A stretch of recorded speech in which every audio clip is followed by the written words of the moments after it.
সালের ভুয়া নির্বাচন নিয়ে নুরুল হুদাকে জিজ্ঞাসাবাদ করবে পুলিশ। রাজধানীর শেরেবাংলা নগর থানায় দায়ের করা বিএনপির মামলায় সাবেক প্রধান নির্বাচন কমিশনার KM নুরুল হুদাকে গ্রেফতার দেখানো হয়েছে।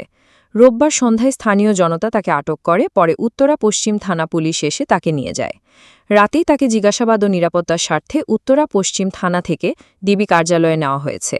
দায়ের করা মামলায় উল্লিখিত অভিযোগ 2018 সালে অনুষ্ঠিত ভুয়া জাতীয় নির্বাচনের বিষয়ে তাকে জিজ্ঞাসাবাদ করা হবে বলে জানিয়েছে ঢাকা মহানগর পুলিশ।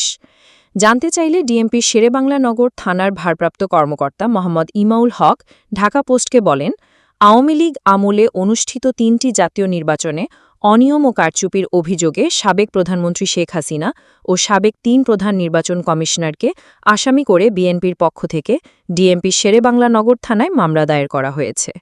2018 সালে অনুষ্ঠিত জাতীয় নির্বাচনের সময় প্রধান নির্বাচন কমিশনারের দায়িত্ব পালন করেছেন নুরুল